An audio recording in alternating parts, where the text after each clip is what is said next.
Amateur Traveler is in its 20th year now, but can you imagine if I had people on the show who had never been to the destination but had just read about it or seen a movie about it?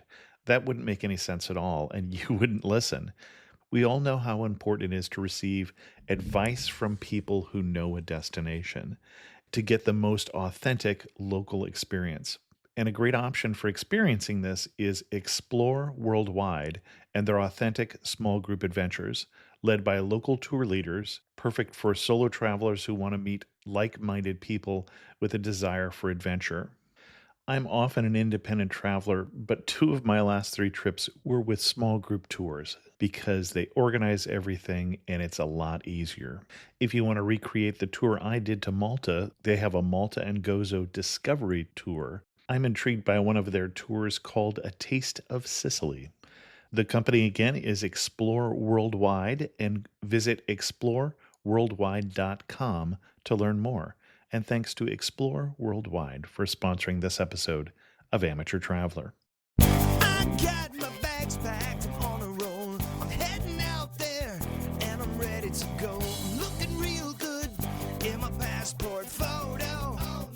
Amateur Traveler, episode 227. Today, the Amateur Traveler talks about ancient walls, gardens, and canals as we go to China.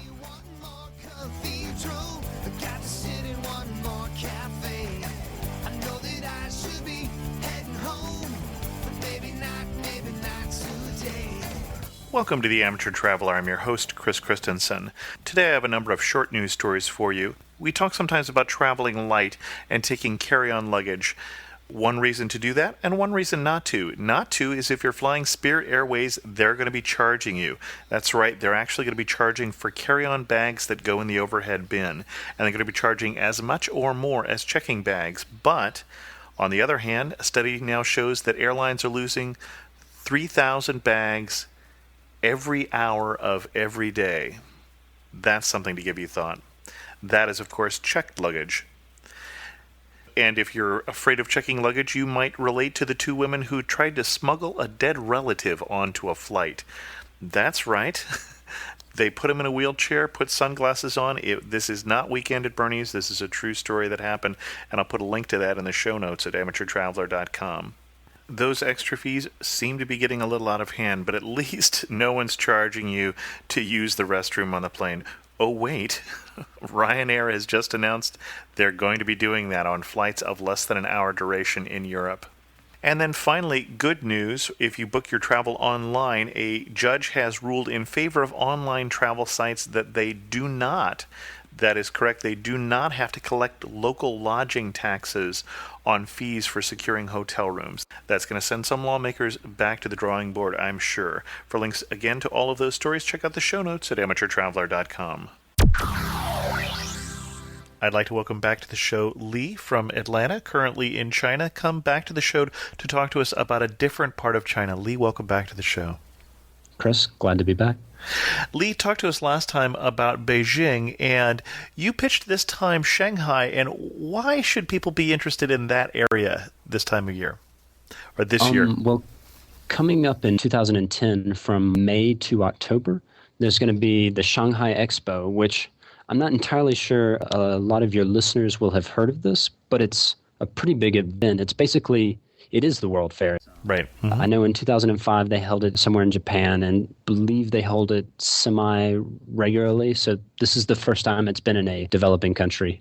And some of your listeners might be going there. I don't know. And we've talked about Shanghai on the show before, so we're going to spend some time talking about Shanghai and the World's Fair, and then we're going to go out and do some day trips. As long as you're in Shanghai for the World's Fair, here's places that you ought to know about.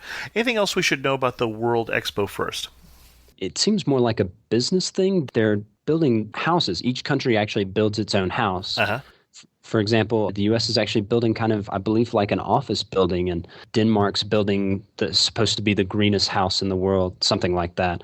So, and they're actually building these houses or pavilions, and you can go and see them, and it's supposed to kind of show the best parts of the country. Technology, business, that kind of thing. Now, usually the World's Fair has a theme. I've been to the 86 Expo up in Vancouver, Canada, and that was a world in motion. or as we called it, a world in motion, a wait in line. But do you know what the theme is for the Shanghai Expo? I believe it's Better City, Better Life. Better City, Better Life, okay. I think they're kind of trying to play on urbanization and the greening of city life. Interesting, okay. And hence the pavilions or houses, as you were saying. Okay, great. Yeah. Anything else we'd like to say about that? No, I mean, you covered it a lot on your last, I guess that was 2 or 3 years ago you did that show. It's been a while since we talked about Shanghai, but you had some side trips for us.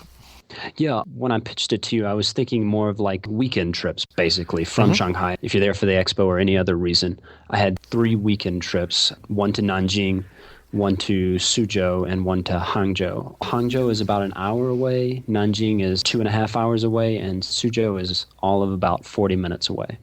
Excellent. Well, which one should we do first? Let's do Nanjing first. All right. I'm more familiar with that because I lived there for about 5 months. It's called the Six Dynasties capital. So let me back up. The whole area around Shanghai, Nanjing, Suzhou, Hangzhou, they're all very old cities that go back maybe 3,000 years. And they preserve a kind of classical Chinese culture that, I mean, I love Beijing, but it didn't preserve because, of course, the Mongolians made it what it is. Kublai Khan made it into the capital. So as that was kind of happening, a lot of that classical culture in the north moved down into this area. And so Nanjing and Suzhou and Hangzhou as well all preserve a lot of that architecture, traditional sense of Chinese life. And more so than Shanghai, because when I was in Shanghai, it's a very modern city with a few older things, but not a lot. Shanghai existed more as a colonial than 200 city. years ago, but it's more of a colonial thing. Although a lot of the immigrants did come from, I believe, Hangzhou and Suzhou and things like that. So Shanghai culturally retained some of the businessy kind of way of life that those cities had, and that can kind of still be seen today, but you don't get any feel for that if you're just walking around. You feel more like you're in, the city that you live. Right, yeah. No, I remember saying that on that show that I live in Cupertino, which has 80% Asian population, and Shanghai just felt like a taller version of that. So it's a very Western-facing city, right. I had a friend who worked as a missionary in New York, and he was Chinese serving. He said he felt more like the Chinatown in Queens over in Flushing Meadows was more Chinese than Shanghai. I could see that. Yeah. But these cities are, as soon as you get there, I think you're going to feel a lot more classical Chinese tradition, that kind of thing. Nanjing specifically has a lot of history. It's called the City of Six Dynasties, and all kind of failures as dynasties. You really don't want to make your capital there. They all just kind of collapse. But they built quite a few things, and you can see some of that there. So I would say that's why you want to go to Nanjing. And now stop me if I'm wrong, Nanjing, we used to call that Nanking. The name in Chinese hasn't changed. It's just the romanization system. Right. Okay. So in the same way that Peking became Beijing when we switched to Pinyin under the communist government. Right. So, but then this also has some more recent history and tragic history with the Japanese invasion of World War II. That's right. The Japanese invaded. They entered, I believe, through Shanghai, took that over, and the nationalist government left Nanjing. Nationalist government was also one of those governments that established Nanjing its capital, and again, a failure. If I don't want to insult anyone who's a nationalist, but anyways, the Japanese came in and basically killed somewhere between, I think, I've heard numbers as low as 100,000, but the Chinese talk about 300,000. But somewhere in there, it was a horrible massacre. I've seen pictures of it, babies on sword blades and rape and pillaging and all that kind of stuff. Okay. And actually, that's a good lead off into one of the things that I think is one of the most interesting things about Nanjing, the Nanjing Massacre Memorial Museum. Okay. I think it's probably the most interesting thing there. It's a museum in kind of a suburb, so you'll have to take a cab to get there. It's free, closed on Monday, but it goes through all the history. It's one of the best museums in China, and I don't know that this comparison is apt, but I've heard Chinese people say this is their Holocaust museum.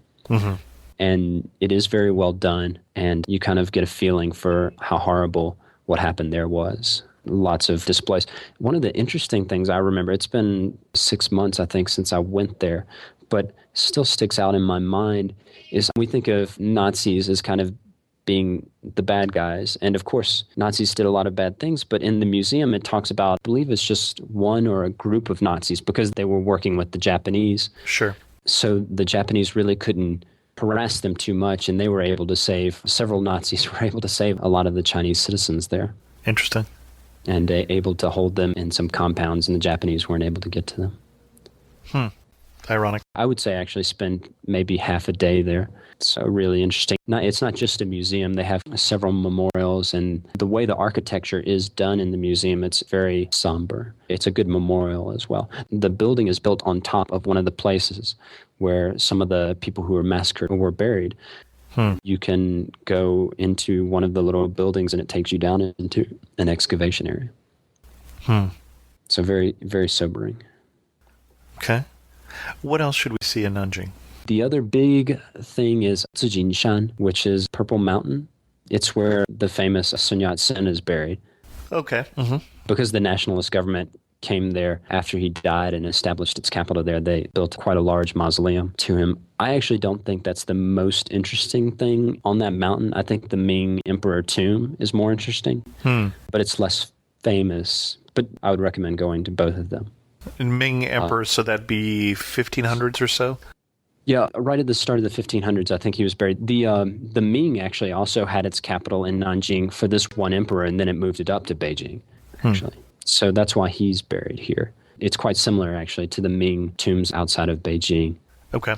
But it's just right in the city. So it's kind of interesting. And the climb up to Sun Yat-sen's memorial is quite hard, so put on your walking shoes. Okay. Elsewhere, I would say there's Zhonghua which is Zhonghua Gate.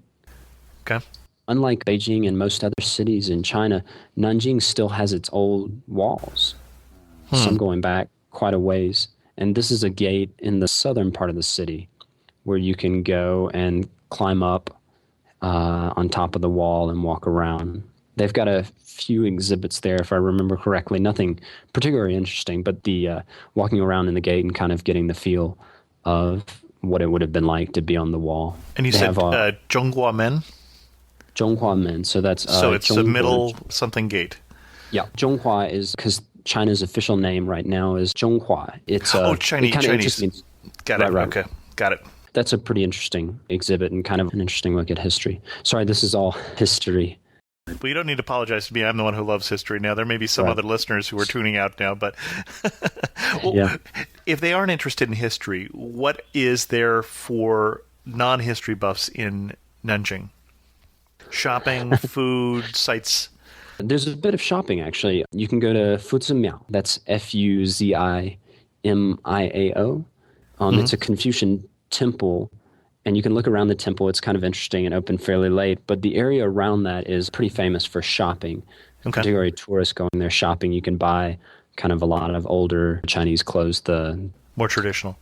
Yeah, the Qipao and things like that. Okay. But there's not as much to see. I mean, because it's so history heavy, it's kind of just one of those things. Okay. Other things we should talk about Nanjing, or should we move on to our next destination? 2 or 3 more things. The Taiping Kingdom History Museum, which is near FuziMiao. Taiping Kingdom was probably the largest civil war in history, 25 million dead. Basically, in the 1840s, this guy got really sick. He had too much pressure studying for the imperial exam, and he kind of went crazy. And he had a tract from a missionary, and he started to believe that he was the half-brother of Jesus. All right. And if that sounds interesting, even if you're not interested in history, it is pretty crazy what happened. He led a rebellion, almost overthrew the Qing government. I mean, this was during the 1850s. England and France ended up helping suppress the rebellion, even though he was leading I don't want to say, I mean, it was very heterodox, but it was still Christian. But eventually England and France supported the Qing government. Okay. Yeah, I'm not sure that many people would consider that probably Orthodox Christianity, and I mean that with a small o instead of a capital O. I don't know if they encouraged or required celibacy from their followers, but the emperor and most of the leaders had harems. So there are some problems with their logic, but that's all pointed out in the museum. Interesting. One thing that's not mentioned in the guidebooks is this really cool building in the northwest part of the city called Yuezhanglou. It's right by the river and the big bridge, and the name of it literally means watching or looking at the river building. It's a pagoda built on top of a mountain. If it's a clear day, you can climb up and see the whole city, and it's really pretty. Okay. Excellent. Yeah, I think that's about it. There's a presidential palace, which was somewhat interesting, but this is the presidential palace of Chiang Kai-shek. Okay. Nationalist China. Right. Do you want me to talk about eating? Restaurants? I always want you to talk about eating. Absolutely. There's not that much I can say about good Chinese food. It's everywhere. Just go into a restaurant. If you're searching for something that's more Western or kind of reminds you of home, there's Skyway Bakeries, which is a German bakery run up near Nanjing University.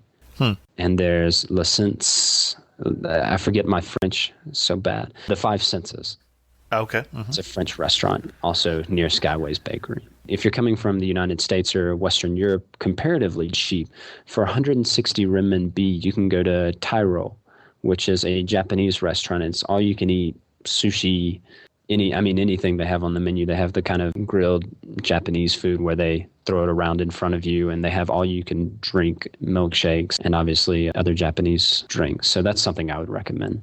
Okay. And that would be about $20. Yeah, $20. Yeah. We're still 8 RMB to the dollar. It's actually more like 7, I think, now. So a little bit more than 20. Okay. Okay. But still, it's a pretty good deal considering it includes food and drink. So Okay. it's in the 1912 district, which is kind of a entertainment nightclub district. Okay. Do you want to move on now? Sure. Okay, Suzhou. It's just a little ways outside of Shanghai. I think I said 40 minutes maybe if you go by the fast train, the Dongpo, which is, it has a D in front of it. It's all about gardens. And I know that when I was reading about it, I'm not a big fan of gardens or anything, and I was kind of turned off, but it is actually incredibly beautiful, the gardens that they have there. You said you went to the gardens in Shanghai, right? Yes. The Ming Gardens. Yeah. It's kind of like that, except for, I think, a good bit better and a good bit older. Okay. Some of these gardens are, in reincarnated forms, are more than 1,000 years old. So I would say the Master of the Nets garden, I believe, is the one we went to first. And it's impressive. It's smaller. But, and this is going to sound weird, it's very well balanced. There's this sense of balance about it that I can't describe. But someone, when they were mentioning it, described it, or they mentioned that it was balanced, and I kind of just threw it off. I didn't take much of it. But when you get there, the way the water is done, they're very much into feng shui. Sure. I don't know. It's just very interesting. And it's a smaller garden, but we spent about 2 hours there. So the larger garden is called the Humble Administrator's Garden. And you could probably spend a day in there just walking around. I would get bored if I spent a day there, but it's fairly interesting. Other gardens, we went to Lingering Gardens, which is another UNESCO site. It's, again, quite beautiful. The only thing that's really interesting about it is if you go into the back, they have a little boat ride that will take you through the canals for about 15 minutes for 10 renminbi, so a dollar and a half thereabouts. And that's, I don't know, because the city of Suzhou is all canals. Right. It's compared to Venice, the Venice of the East, which is more than a stretch, but it has a lot to offer in its own right. So if you want to take a boat ride on the canals, the old lady who was taking us around sang some traditional Suzhou songs and let us paddle the boat for a little while, which is kind of fun. So, I had looked at going there when I was in Shanghai, because that definitely is one of those very well-known day trip kind of places. It's definitely worth it. Okay. Finally, for gardens, there's the Lion Forest Garden. It's different from these other gardens. When I was thinking about preparing for the show, I wrote down rock maze / rock playground. I'm not sure if that leads anyone to the kind of wrong understanding. It's not a playground, but there are just all these rocks that you can climb up and down on and walk around and walk through. You can walk down under them, and you're in little caves almost. It's really interesting. Okay. For the most part, it's based around a little lake there. Again, a lot of feng shui, and it's very pretty. I just wanted to throw out, this is kind of off the beat a little. I don't know if I mentioned this to you. I'm getting married later this year. Congratulations. Thank you. Suzhou actually has a famous wedding street where girls from all over China come and buy their dresses at fairly reasonable prices. And I don't know if you think this is appropriate, but you can buy wedding dresses, decent wedding dresses for $100. Because Suzhou was a famous silk town. And so they've got a lot of other kind of silk dresses and things that they'll tailor make for you for $20 to $30. So, I mean, if anyone's over there and is interested in that, I'd definitely recommend it. Excellent. I know that's kind of off the... That's all right. That's why some people do the big trips, are for special occasions just like that. Yeah. Okay. So we go to Nanjing for the history. We go to here for the gardens. And then our third stop is... Hangzhou. Hangzhou is, again, another ancient capital of several kingdoms, and it was the last holdout before the Mongolians took over all of China in the 12th century, I want to say. The big thing there is called the West Lake, Xihu. Originally it was a swamp, and they drained a lot of it, and then they just made this giant lake that's really pretty. There are some things around there that you can see. There are causeways that were built several hundred years ago. Still, you can kind of drive on or bike on. I would recommend biking, and this is why. It's pretty big, but you don't really want to go to a specific destination. I found that just biking around the lake, I originally didn't think it was all that pretty because the Chinese tend to compare it to heaven, Hangzhou and West Lake. I mean, that might be a little far, but when I got there, I kind of had higher expectations. I was disappointed, but then I started biking around, and all around the lake, just get these very beautiful views, and then you see like a 1,000-year-old bridge, and you can kind of just stop and go and check it out. And there are all these wonderful little scenes. There's a botanical garden a little ways off from the lake that we just happened to find. There was no one there. It's not mentioned in the guidebooks at all. But we spent about half an hour there. It was quite nice, quite relaxing. So my main advice about Hangzhou would just be get a bike and bike around the lake some. There's some pagodas if you want to see them. There's a little mountain on the north end of the lake, I believe. It's really not the main attraction, the lake, and just kind of the scenes around it are what I would recommend. Okay. We actually went to a tea museum. We biked there, so it's not that far.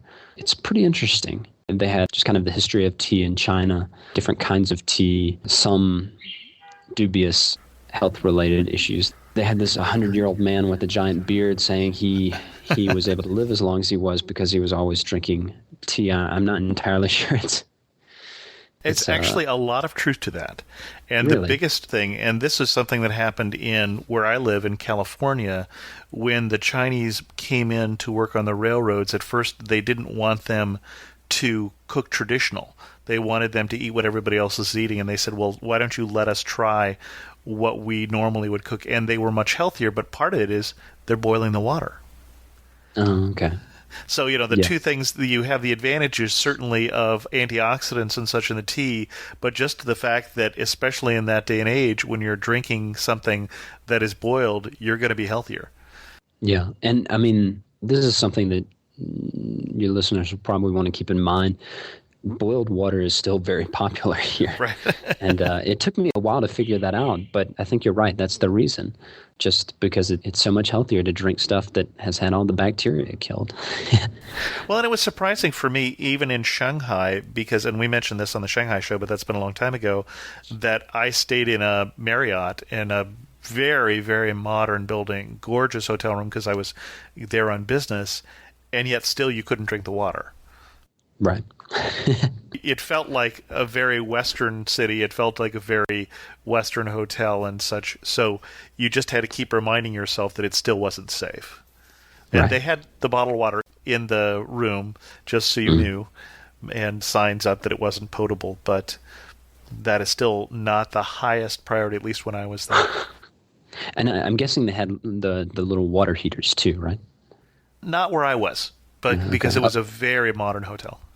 Okay. A lot of the hotels I've stayed in have had just kind of the electric water heaters, so you can make your tea or drink your hot water in the morning. Oh, I'm sorry, I missed which scale of water heaters you were talking about. I don't recall. Oh, just little electric small pots. Yeah, this actually had a lovely little almost like a clubhouse dining room in the top floor of the 25-story building. So I didn't end up drinking a lot of tea in my hotel room. So Okay. So as we look at those destinations, what was the biggest surprise the first time you went? I would say, I mean, again, coming from my perspective, I spent probably 2 years in China, close to now. So there weren't that many of the kind of surprises that I think a lot of your listeners will have if it's their first time to China. But one thing that was striking for me was how different this area is from Beijing. Just kind of architecture, feel, culture, even to a large degree the food. If someone is doing a trip to China and they do Beijing and then they go to Nanjing, Hangzhou, Suzhou, they might not notice it that much, but it's really quite different. Okay. Different in what way? More seafood here in the Shanghai area, in Nanjing and those areas? Or It's a lot sweeter. a lot sweeter. Yeah, Shanghai and areas around it are known for their sweet food. Actually, one of the foods Hangzhou is famous for is called Dongpo roll. You just take pork fat and you grease it up. And, because there's not enough grease in pork fat to start with. Okay. Yeah, I mean, it's delicious. It's absolutely delicious, but it's probably a good recipe for a heart attack. Whereas Beijing is more salty. This area is going to be a lot more sweeter food. Actually, sweet and sour chicken, sweet and sour pork comes from this area. Oh, okay. Interesting. So, And then neither of them spicy like more Western China. you can get that kind of food there, certainly, but it's not at all spicy. Okay. Interesting. Recommendations of places to stay. We talked about weekend trips. Because I was living in Nanjing, so I don't really have that much to recommend there as something I had done for myself. But in Shanghai, in Suzhou, and in Hangzhou, I stayed in some of the hostels there. I was impressed with them. The hostel in Suzhou was called Mingtown Suzhou Hostel, something like that. It's on this very old street. It's actually a tourist attraction in itself. Just kind of the way they've preserved one side of the street and then kind of redone the side with the Mingtown hostel on it. You can walk around and get a feel for the way things used to be. But the hostel itself is in an old courtyard. Okay. And really a nice place to stay. It's not expensive. I think we had a bed for 40 renminbi, so that's about $5 or $6. And did you say Mingtao, Bright Way, or? Mingtown. Mingtown, okay. Town, yeah. Okay. There's a Mingtown hostel in Hangzhou as well. We didn't stay there. We stayed at a different one called, I think, Wushan Youth Hostel. Okay. But it was, again, it's kind of like an old, well-preserved building that they just used, and it was very nice as well. Shanghai had, right near the Bund, we stayed in the Captain's Hostel. Okay. It's quite nice as well. I think rooms were running maybe 200 renminbi, 250, 300 renminbi a night, which is fairly reasonable for Shanghai. Well, especially, and for those who don't know Shanghai, that's very downtown in the old colonial area where there's a lot of banks and such in the river overlooking the new town, overlooking Pudong. So to have something that centrally located, that's pretty good. It's got a nice little restaurant/bar on the top, and so you can actually go to the top at night and look at the Pudong area from there, and you can kind of see into the Bund, although because it's right behind the Bund, so you can just barely see into it, but it's still very nice. Okay. That's the Captain Hostel. As far as more places to stay, I would recommend looking on these two websites. They're both Chinese websites, but they have English versions. Elong.com, that's ELONG.com, Okay. and Ctrip.com, so CTRIP. And I'll put links to all the places we talked about in the show notes, as always. They can generally find you kind of motelish like places. They have several different chains here in China that just look exactly like motels that I've stayed at in the U.S. Fairly nice. Something my mom would be okay with staying at, I would say. All right. They're not the cheapest thing that you can find, but they're going to be good, and you can know the area. You can know exactly where you're staying and things like that. Okay. Speaking of things your mom might not be so comfortable with, one warning you would give.